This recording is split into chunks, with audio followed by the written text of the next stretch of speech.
بسم الله الرحمن الرحيم، الصلاة والسلام على سيدنا محمد وعلى آله وأصحابه أجمعين. أهلا بكم في فيديو جديد ويوم جديد. لو أول مرة تشوفي قناتي متنسيش الاشتراك في القناة وتفعيل الجرس عشان يوصلك كل جديد. أهلا أنا بعمله، وأهلا وسهلا.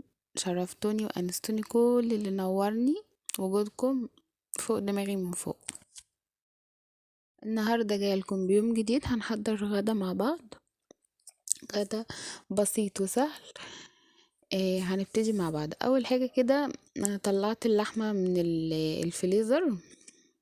عموما انا لما بكون جايبة مثلا جايبين لحمة او عندنا لحمة، بقطع اللحمة وبحطها في اكياس، كل مثلا كيس على عدد الفرد اللي موجود في البيت.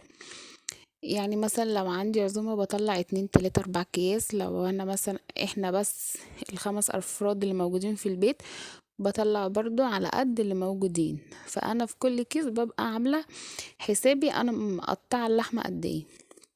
طلعت اللحمة واديتها تشويحة على النار، وخرطت بصل كده مكعبات، وحطيت طماطمايه وفصين توم وحبة ورقتين لوري، وهديهم تشويحة على النار بشوية فلفل اسود ونص معلقة سمنة.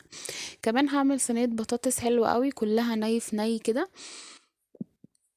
قطعت البصل جوليان كده والطماطم شرايح او حلقان، والفلفل برضو حلقان وتوم، وحطيت عليها رشة فلفل اسود وشوية ملح، ونزلت بمكعب مرقة، وهبتدي ان انا اشوحهم على النار في معلقة سمنة لغاية لما الطماطم تدبل خالص معايا.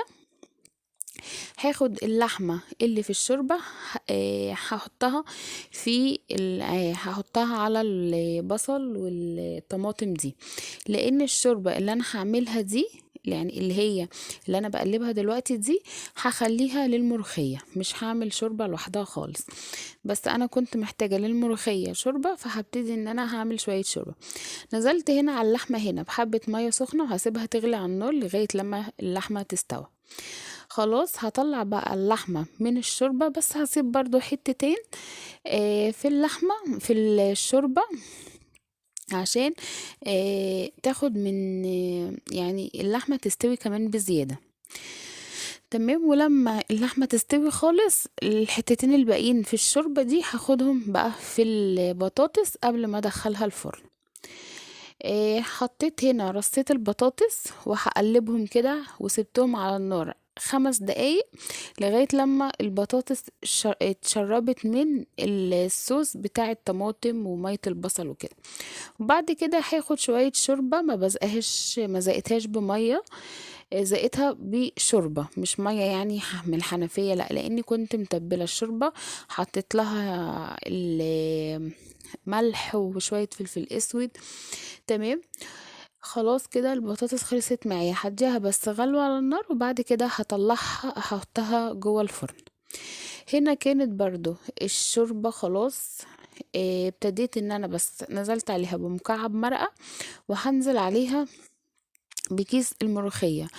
الملوخية دي حلوة قوي، سهلت علينا كتير، بدل ما نقعد نعمل بالمخرطة والكلام ده.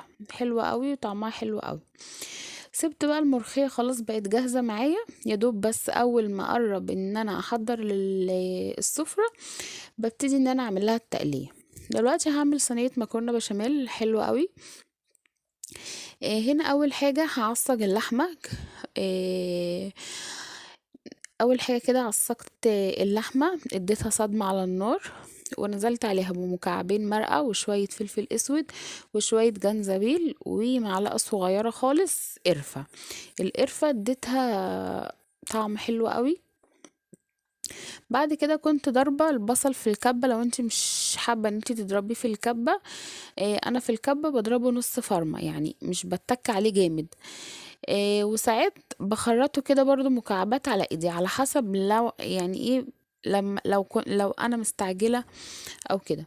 وببتدي ان انا اهو بعد ما نزلت بالبصل هبتدي ان انا اتبلها شويه جنزبيل قلتلكوا، وشويه بابريكا، آه، معلقه صغيره قرفه. وبعد كده كنت مقطعه فلفل مكعبات، وطماطم. وهبتدي بقى جربي ان انت لو عندك جزرايه ابشريها فوق اللحمه المعصجه. الجزر آه، هو مسكر كده، هيدي يعني طعم الجزر في اللحمه المعصجه حلو قوي. وهسيبها على النار بقى تتشوح. وكمان كنت سلقه بتنجان، هبتدي ان انا برضو املحه. ضربت شوية توم في الكبة مع قرنين فلفل حمر كده، وعصرت ليمونة كبيرة وشوية ملح وشوية خل. وبعد كده انا مش بهري البتنجان على النار، انا بديله يعني يكون فاضله تكة كده. همسك بقى البتنجان. لو انا كنت عايزه بعمله بالمعلقه، فالمعلقه مش بتخلي التتبيله تدخل جوه البتنجان، فانا بمسك البتنجانه كده وبوسع لحمها وبحشي الفلفل جوه اللحم بس. واتبقى معايا شويه دقه، رحت حطيت عليها شويه خل ونزلت بيهم على البتنجان وحطيتهم في التلاجة لغاية لما احضر الاكل. وكانت هنا المكرونة، المية بتاعت المكرونة غلت. حطيت شوية ملح وشوية زيت. لو حابة احط برضو مكعب مرقة تمام قوي. المكرونة بتاعت البشاميل ما بتتغسلش نهائي، بشوف ناس كتير بتغسلها، لا هي المكرونة ما بتتغسلش وبتسيبي فيها تكة كده ما تكونش استوت للاخر. هقول لكم ليه لما توصل للمرحلة اللي انا بقول لكم عليها. نزلت هنا ب عشان عامله كميه كبيره شويه بصينيه كبيره يعني. نزلت ب6 معالق دقيق كبار.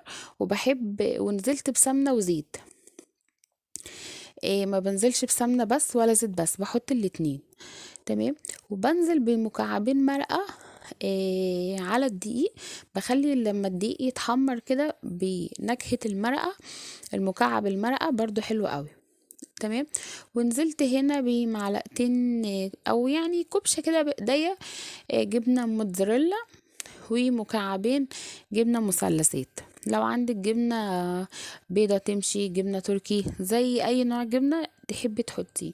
ونزلت عليه اللبن شوية شوية. حطيت اول كيلو ونزلت بالكيلو التاني، على الكمية دي عملت 2 كيلو لبن وشوية فلفل اسود وشوية ملح. وهفضل اقلب كويس لغايه لما البشاميل يكون كريمي معايا، ما بحبهوش تقيل قوي. جبت البوله دي ومليتها من البشاميل، وجبت المكرونه اللي هي نص سوا، يعني انا مش مخلياها مستويه على الاخر، وانا لغايه دلوقتي مولعه على البشاميل ما طفيتش عليه. وهبتدي ان انا احط المكرونه في البشاميل وهسيبها بس لمده 10 دقايق بالبشاميل على النار. المكرونه شربت من البشاميل. سبتها بس لمدة يعني 10 دقايق بالكتير بس. تمام. نزلت بنص الكمية كده في الصينية، وهنزل بطبقة اللحمة. كانت اللحمة هنا جهزت معايا. الجزر طعمه حلو قوي في اللحمة، والفلفل والطماطم، لو مش عايزة تحطي طماطم مكعبات ممكن معلقتين صلصة زي ما تحبي. و طلعت برضو زيتونتين كده ورحت فتحاهم وقطعتهم وحطيتهم على البشاميل، على اللحمة قصدي. بعد كده نزلت بالطبقة التانية. تمام. وكانت عندي جبنة موتزاريلا، باقي الجبنة الموتزاريلا بس كانت يعني لسه ما كانتش ساحت، فقطعتها كده بايدي وحطيتها. وبعد كده هنزل بباقي البشاميل اللي انا كنت شايلاه في البولة. كانت المكرونة يعني بتبص كده بشاميل، كانت حلوة قوي. بتمنى ان انتوا تجربوها بالطريقة دي. ويا ريت يعني تنزلوا المكرونة تكون نص سوا وكملوا سواها في البشاميل. هنا بقى كنت بعمل التقلية بتاعة الملوخية. حطيت سمنة بس مرضتش اكتر في السمنة قوي، لان انا برضو عاملة الشوربة، ولما كانت اللحمة بتتشوح كنت حاطه لها نص معلقة سمنة. نزلت بثوم مفروم ومكعب مرقة برضو حطيته على الثوم، ومعلقة صغيرة هريسة شطة. وبعد كده هنزل بالكزبرة وهسيبهم على النار يتحمروا لغاية لما اشم ريحة آه التوم كده. بعد كده هنزل عليهم بالملوخية. آه برضو لما باجي اسخن الملوخية ما بسخنش كل شوية الملوخية في نفس الحلة. باخد مثلا يعني مثلا في الطبق انا بحط مثلا مغرفتين، فباخد مغرفتين على حسب الكمية اللي انت عايزاها، وبسخن في الطاسة. مش كل شوية بحط اللهم صل على النبي، مش كل شوية احط الملوخية على النار عشان ما تسقطش في الحلة. وده شكل المكرونة، وده شكل البطاطس، وده كان، وعملت كمان رز وطلعت زيتون وليمون مملح، والحمد لله. ده كان شكل سفرتنا. نعمة وفضل من الله، ربنا يديمها علينا نعمة ويحفظها من الزوال. بجد كان حلو قوي، المكرونة كانت حلوة قوي، بتمنى ان انتوا تجربوها. كمان عملت لهم حاجة حلوة. هنا كنت جايبة 3 كيلو لبن، فانا بحوش قشطة عشان عايزة اعمل سمنة فلاحي، بس ان شاء الله يعني ربنا يدينا ويديكم طولة العمر ان شاء الله على رمضان، فبحوش القشطة من دلوقتي. نزلت بقى هنا هعمل لهم كيكة. نزلت هنا ببيضتين عليهم فانيليا، عليهم معلقة خل. بعد كده هضرب البيض بالفانيليا بالخل في الخلاط. تمام. الكيكة دي بتضربي يعني بتحطي المكونات حاجة حاجة وتضربي. بعد ما ضربت البيض بالفانيليا، نزلت عليهم بمعلقتين لبن بودرة وعلبة زبادي، وبعد كده هضرب في الخلاط. وبعد كده بحط كوباية سكر، طبعا السكر على حسب الرغبة، وكوباية لبن، وكوباية سمنة على زيت. يعني نص سمنة ونص زيت، لو انت عايزة تستخدمي سمنة بس زي ما تحبي، عايزة تستخدمي زيت بس زي ما تحبي. تمام. بتحطي المكونات وحاجة حاجة زي ما قلتلكم، وحاجة حاجة تضربيها في الخلاط. جبت هنا 3 كوبايات دقيق، ما خلطهم كويس. دي كانت تاني مرة ان انا انخلهم. وبعد كده نزلت عليهم بالمحسن الكيك كيس كامل، ولو عندك معلقة صغيرة من كربونات الصوديوم زي ما تحبي، مش عندك خلاص. خلاص. وبعد كده بتنزلي بالخليط واحدة واحدة وبتقلبيه. لو الخليط تقيل معاكي ممكن تزوديه معلقتين لبن. يعني انا هنا الخليط كان تقيل قوي معايا، زودته معلقتين 3 لبن. تمام. هقلبه كويس كده لغاية لما الخليط يكون جاهز معايا. خلاص. هبتدي بقى، عندك مثلا تفاح، عندك موز، عندك برقوق، عندك كمثرى، الفاكهة اللي انتي حباها. لو عندك المانجا، بس المانجا اللي هي تكون ناشفة شوية، دي اللي هي بتتحط على التورت من فوق. اللهم صل على النبي. ينفع بايه تاني؟ لو عندك الخوخ اللي هو بيبقى الناشف كده، اديله نص سلقة وشيلي القشرة بتاعته من فوق. وحطيه بس في معلقة سمنة كده. هقول لكم هنعمل ايه. انا اول حاجة هنا جبت طاسة، حطيت معلقتين سمنة كبار ومعلقتين سكر، وهبتدي ان انا اسيح السكر بالسمنة. هتلاقي السكر زي ما انتوا شايفين كده داب. هنزل بالتفاح، انا كان عندي تفاحتين قطعتهم ونزلت بيهم لغاية لما التفاح يشرب كده من الكراميل اللي موجود ده. نزلت عليه برشة قرفة، وبعد كده هنزل عليهم بتلت كوباية لبن، وهسيبها شوية على النار لغاية لما تحس انه التفاح استوى كده وشرب من الصوص بتاع السكر بالقرفة وكده. خلاص. وكده الكراميل بالتفاح بقى معايا جاهز. هجيب طبق البايركس ده وهنزل بالطبقة من تحت. وبعد كده هحط الخليط بتاع الكيك وهدخله في درجة حرارة 150 لمدة نص ساعة. لو انت حطاه في بايركس زي، ياريت نخلي درجة الحرارة هادية، يعني بالكتير قوي 150.